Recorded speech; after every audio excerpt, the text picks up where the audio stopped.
Here's another slogan. Here's another slogan you run into all the time. God bless America. Once again, respectfully, I say to myself, what the fuck does that mean? God bless America? Is that a request? Is that a demand? Is that a suggestion? Politicians say it at the end of every speech, as if it were some sort of verbal tic that they can't get rid of. God bless you and God bless America. God bless you and God bless America. I guess they figure if they leave it out, someone's going to think they're bad Americans. Let me tell you a little secret about God, folks. God does not give a flying fuck about America, okay? He doesn't care. He never cared about this country.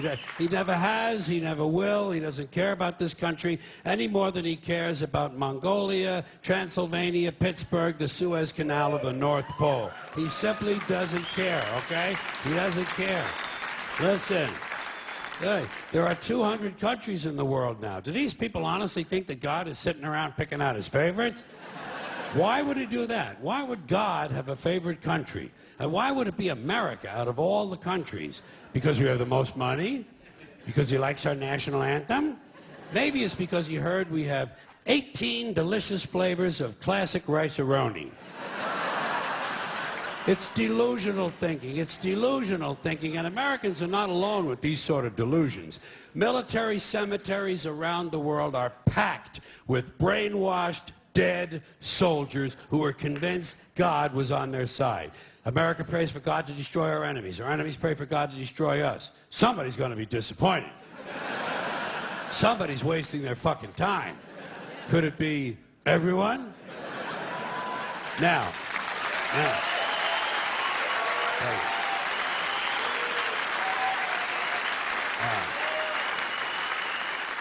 If people want to say God bless America, that's their business, I don't care. But here's what I don't understand. If they say God bless America, presumably they believe in God. And if they do, they must have heard God loved everyone. That's what he said. He loved everyone and he loved them equally. So why would these people ask God to do something that went against his own teachings? You know what these God bless America people ought to do? They ought to check with that Jesus fellow they're so crazy about. They're always talking about what would Jesus do? What would Jesus do? They don't want to know so they can do it. They just want to know so they can tell other people to do it. Well, I'll tell you what Jesus would have done.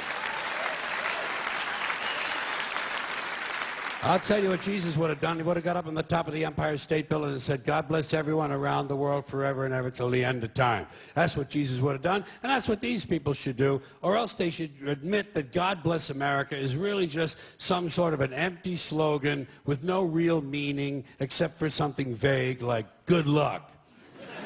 Good luck, America, you're on your own, which is a little bit closer to the truth.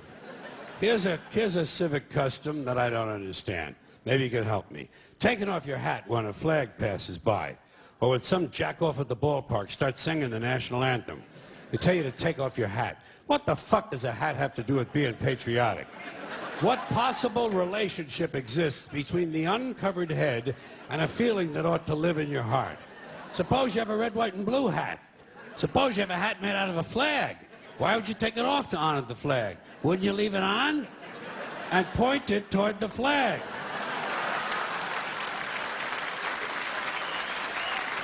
And what's so bad about hats that you have to take them off? Why not take off your pants? Or your shoes. They tell you at the airport, they say, take off your shoes. They tell you it's a national security, so taking off your shoes could be patriotic too. I started to question all this stupid hat shit when I was a kid. When I was a kid, I was a Catholic, at least until I reached the age of reason, okay? So, I was a Catholic for about 2.5 years, something like that.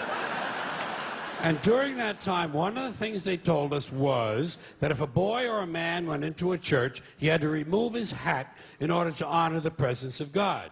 But they had already told me that God was everywhere. So I used to wonder, well, if God is everywhere, why would you even own a hat? Why not show your respect? Don't even buy a fucking hat. And just to confuse things further, they told the women exactly the opposite.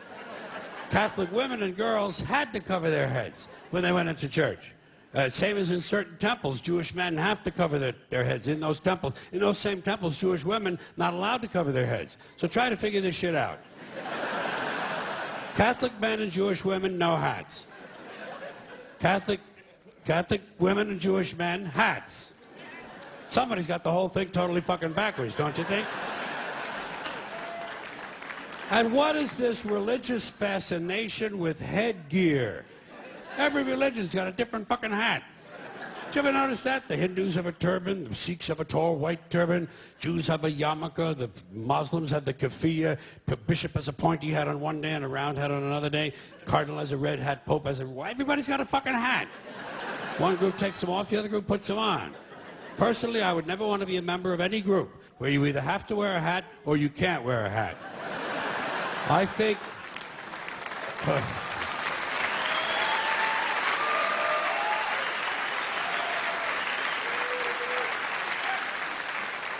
I think all religions should have one rule and one rule only: hats optional. That's all you need to run a really good religion. Here's another one of these civic customs: swearing on the Bible. You understand that shit? They tell you to raise your right hand, place your left hand on the Bible. Does this stuff really matter? Which hand?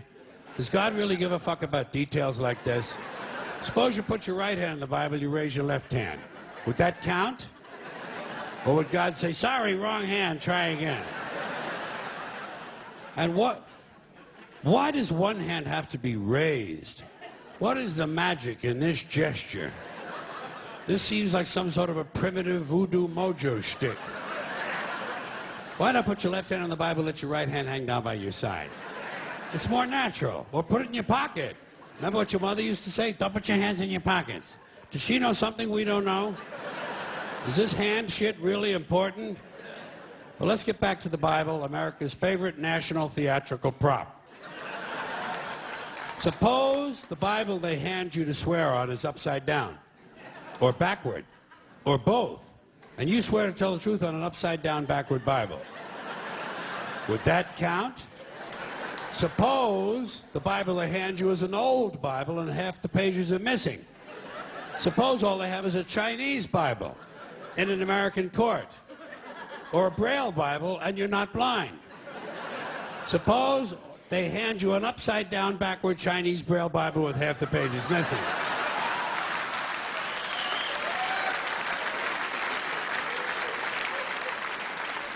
At what point does all of this stuff just break down and become just a lot of stupid shit that somebody made up? They fucking made it up, folks. It's make-believe. It's make-believe. Now, all right. Okay.